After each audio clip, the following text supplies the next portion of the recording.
Media మిత్రులకి నమస్కారం. మిత్రులారా, ఇవాళ ఎన్టీఆర్ జిల్లా డిస్ట్రిక్ట్ రివ్యూ మీటింగ్ మొట్టమొదటి మీటింగ్ జరిగింది. అనేక విషయాల మీద గౌరవ పార్లమెంట్ సభ్యులు, గౌరవ శాసనసభ్యులు, శాసన మండలి సభ్యులు ఈ సమావేశాల్లో ప్రజలకు సంబంధించిన సమస్యలపైన ప్రస్తావించడం, అనేక విభాగాలకు సంబంధించిన సమస్యలను ప్రస్తావించడం, వాటిని జిల్లా కలెక్టర్ గారి అధ్యక్షన సంబంధిత అధికారుల దృష్టికి తీసుకెళ్ళి వాటి పరిష్కారం దిశగా సత్వరమే పనిచేయాలని చెప్పడం జరిగింది. ఇటీవల వచ్చిన వరదల కారణంగా రికార్డు స్థాయిలో 98% బాధితులకి పరిహారం, నష్టపరిహారం, ఇళ్ళకు కానీ, పంట నష్టం కానీ, లేదా ఆటోలకు కానీ, ఇతరత్ర నష్టం కానీ జరిగితే 98% అందింది. అయినప్పటికీ 2% దాకా అందలేదని కొంతమంది బాధితులు వస్తున్నారు. కాబట్టి ఆ దిశగా దృష్టి పెట్టాలని వారు కోరడం జరిగింది. ఆ దిశగా వెంటనే రీఎన్యూమరేషన్ చేసి ఆ 2% ఎవరైతే పరిహారం అందలేదని అంటున్నారో వారిని గుర్తించాల్సిందిగా, తద్వారా వారికి నష్టపరిహారం అందించాల్సిందిగా జిల్లా యంత్రాంగాన్ని ఆదేశించడం జరిగింది. ఈ విషయాన్ని గౌరవ ముఖ్యమంత్రి గారి దృష్టికి తీసుకెళ్లడం కూడా జరుగుతుంది. అనేక విషయాలు, అది మౌలిక సదుపాయాల కల్పన విషయం కావచ్చు, హైవేలు కానీ, లేదా రైల్వే లైన్లు కానీ, లేదా దానికి సంబంధించిన ల్యాండ్ అక్విజిషన్ కానీ, లేదా గ్రామీణ ప్రాంతాలైన 4 నియోజకవర్గాల్లో గ్రామీణ రహదారులు సరిగా లేని విషయంలో కానీ విస్తృతమైన చర్చ జరిగింది. మంచినీటి సౌకర్యం కానీ, ఎన్ఆర్జీ గ్రామీణ ఉపాధి పథకం పనుల పర్యవేక్షణ విషయంలో, ముఖ్యంగా జలజీవన్ మిషన్ ద్వారా గ్రామీణ ప్రాంతాలకు సురక్షితమైన నీరు అందించి వారి జీవన ప్రమాణాలు పెంచి వారి ఆరోగ్య సంరక్షణ చేపట్టాలనే విషయం కూడా చర్చ జరిగింది.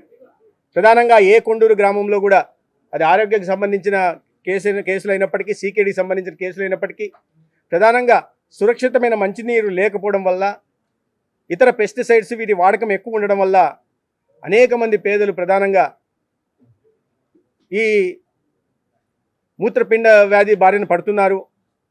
ప్రాణాలకు ఇబ్బందికరంగా ఉంటుంది. కాబట్టి వెంటనే సురక్షితమైన నీరు అందించాల్సిన విషయం మీద కూడా చర్చించడం జరిగింది. వ్యవసాయానికి సంబంధించి, అదేవిధంగా ఉద్యోగ ఉపాధి అవకాశాలకు సంబంధించి కూడా చర్చించడం జరిగింది. దీర్ఘకాలం పాటు పెండింగ్లో ఉంటున్న తారకరామ ఎత్తిపోతల పథకం గురించి కానీ, లేదా అనేక చెరువులకు ఇటీవల వచ్చిన వరదల కారణంగా గండి పడడం, వాటి కారణంగా పంట నష్టపోయిన వారికి కూడా పరిహారం అందించడం విషయము, ఫసల్ బీమా పథకం కింద రైతుల్లో అవగాహన కలిగించి వారి వాటా వారు చెల్లించి, ప్రభుత్వం తరపున వాటా చెల్లించి వారికి పంట నష్టం జరిగితే వాటికి పరిహారం సత్వరమే చెల్లించే దిశగా, అదేవిధంగా పత్తి కానీ, లేదా ధాన్యం విషయంలో కానీ, లేదా ఇతరత్ర పెసర విషయంలో కానీ ఏవైతే ప్రధాన పంటలు జిల్లాలో ఉంటున్నాయో వాటిలో సేకరణలో ఆలక్ష్యం తగదని, దానికి సంబంధించిన రైతు బజార్లను కానీ, లేదా కొనుగోలు కేంద్రాలను కానీ సత్వరమే చేపట్టాలని, ఏర్పాటు చేయాలని, అదేవిధంగా తేమ శాతం ఎక్కువ ఉన్నప్పటికీ కూడా ఒక్క రైతు కూడా వెనక్కి వెళ్లకుండా, కొనుగోలు కేంద్రానికి వెళ్ళిన తర్వాత తేమ శాతం ఎక్కువ ఉందని చెప్పి రైతును వెనక్కి పంపించే ప్రయత్నం చేయకుండా అధికారులు వచ్చిన ప్రతి ధాన్యంని సేకరించాలని, ఈ సందర్భంగా వాటికి గన్ని బస్తాలు అందజేయడం కానీ, లేదా ట్రాన్స్పోర్ట్ విషయంలో కానీ కూడా తీసుకోవాల్సిన చర్యల గురించి విస్తృతంగా చర్చించడం జరిగింది. ప్రధానంగా ఈ జిల్లాలో ఉన్న పొటెన్షియల్ని దృష్టి పెట్టుకుని, రాజధానికి పక్కనే ఉంటున్న ప్రాంతం, చాలా ప్రాముఖ్యత కలిగిన విజయవాడ పట్టణం కాబట్టి ఇక్కడ ఈ మౌలిక సదుపాయాల కల్పన ద్వారా ఉద్యోగ ఉపాధి అవకాశాలు కల్పించడమే కాకుండా ప్రభుత్వం తీసుకొచ్చిన చాలా విప్లవాత్మకమైన పాలసీలు ఏవైతే ఉన్నాయో, ఇండస్ట్రియల్ డెవలప్మెంట్ పార్కు కానీ, టూరిజం పార్కు కానీ, ఎంఎస్ఎంఈ పార్కులు కానీ, అంటే పాలసీలు కానీ, ఈ పాలసీల ద్వారా ఏ రకంగా ఉద్యోగ ఉపాధి అవకాశాలు కల్పించడానికి అవకాశం ఉంది, ఏ రకంగా ఇన్సెంటివ్స్ ఇచ్చి కొత్త ఇన్వెస్టర్ని తీసుకొచ్చి ఈ ప్రాంతాన్ని ఒక ఇండస్ట్రియల్ హబ్గా తయారు చేయడానికి అవకాశం ఉంది అనే విషయం మీద కూడా విస్తృత చర్చ జరిగింది. దాని అనేక ప్రశ్నల్ని అధికారులకు సంధించారు. అధికారులు కూడా వాటిని సానుకూలంగా స్పందించి వాటికి సంబంధించిన వివరాలు అందించడం, అదేవిధంగా పూర్తిగా సంపూర్ణ అవగాహనతో వీటిని ఇక రాబోయే రోజుల్లో ముందుకు తీసుకెళ్లే దిశగా ప్రయత్నాలు చేస్తామని చెప్పడం జరిగింది. ఇతరత్ర కేంద్ర ప్రభుత్వ ప్రాయోజిత పథకాలు ఏవైతే ఉన్నాయో, ప్రధానమంత్రి ఆవాస్ యోజన కింద ప్రజలు ఎదుర్కొంటున్న సమస్యలు, గత 5 సంవత్సరాల పాటు ఏపీ టుడికోలను పూర్తిగా పక్కన పెడితే 6,500 ఇల్లు నిర్మాణం అయినప్పటికీ కూడా వాటికి లబ్ధిదారులకు చేయకపోవడం, జగన్మోహన్ రెడ్డి గారి ప్రభుత్వం లబ్ధిదారుల పేరుతో లోన్లు తీసుకుని ఇవాళ వాళ్ళని ఇబ్బంది పెట్టే ప్రయత్నం చేస్తూ ఉంది.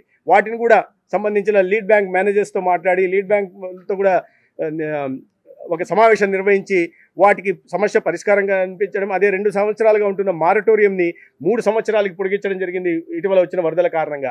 వాటిని కూడా సరిగా ఇంప్లిమెంట్ చేయాలనే విషయం మీద కూడా చర్చించడం జరిగింది. ఇతరత్ర అనేక విషయాల మీద జిల్లా అభివృద్ధికి సంబంధించి ఒక అభివృద్ధికి సంబంధించి ఏ రకమైన చర్యలు తీసుకోవాల్సిందో తీసుకునే దిశగా తీసుకోవడమే కాకుండా ప్రజలకు సంబంధించిన చిన్న చిన్న విషయాల్లో కూడా ప్రధానంగా విజయవాడలో ఇవాళ ఎన్సీడీ నాన్ కమ్యూనికబుల్ డిసీజెస్ పెరుగుతున్న నేపథ్యంలో విజయవాడ ఇంత ప్రాముఖ్యత కలిగిన నగరంలో ఈ పీడబ్ల్యూడీ గ్రౌండ్స్ ఇప్పుడు అందుబాటులో లేకపోవడం, అదేవిధంగా ఇందిరాగాంధీ స్టేడియం ఇతరత్ర పనులకు వాడుతున్న నేపథ్యంలో చాలామంది 60 సంవత్సరాల వయసు దాటిన వాళ్ళకి ఉదయం పూట మార్నింగ్ వాక్కి అవకాశం లేని నేపథ్యంలో దీన్ని ప్రధానంగా ప్రస్తావించారు. లయోలా కాలేజ్ కానీ ఇతరత్ర ప్రభుత్వ కళాశాలలు ఏమున్నాయో, ఏవైతే మైదానాలు ఉన్నాయో వాటిలో అన్నిట్లో ఒకసారి మాట్లాడి సమావేశం నిర్వహించి కొన్ని సమయాల్లో కొన్ని గంటల్లో ఉదయం పూట కానీ సాయంత్రం పూట కానీ అవసరమైతే యూజర్ ఛార్జెస్ కూడా పెట్టేసి వాళ్ళందరినీ ఉదయం మార్నింగ్ వాక్ చేసే సాయంత్రం మార్నింగ్ వాక్ చేసుకునే దిశగా కూడా కొన్ని నియమిత వేళల్లో మాత్రం అనే విషయం కూడా మాట్లాడడం జరిగింది. అంటే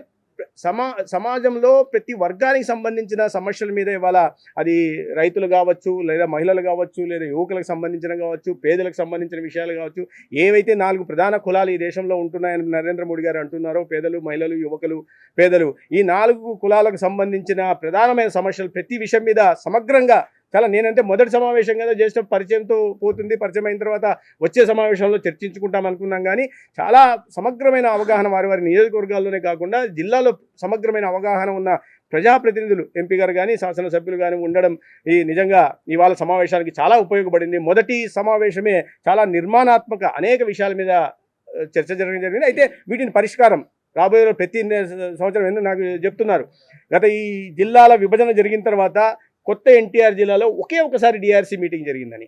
ఎందుకంటే డిఆర్సీ మీటింగ్ నియమావళి ప్రకారం క్రమానుసారంగా చేయకపోతే ఈ సమస్యల పరిష్కారం మీద సమస్యల మీద చర్చ జరగదు. తర్వాత ఈ పరిష్కారం జరిగాయా లేదా అనే విషయం మీద ఒకసారి సమీక్ష జరగదు.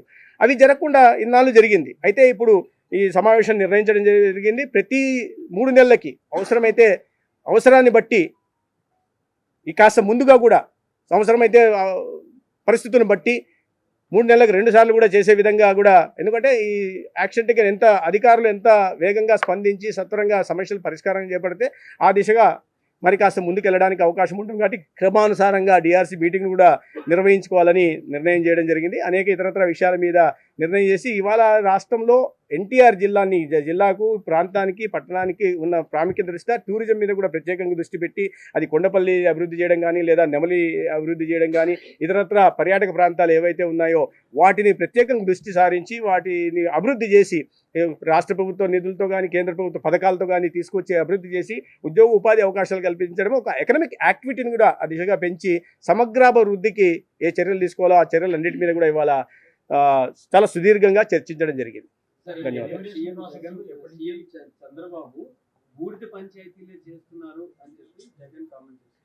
బూడిద పంచాయతీలు ఏం జరిగాయని గత 5 సంవత్సరాల ప్రజలందరూ చూశారు.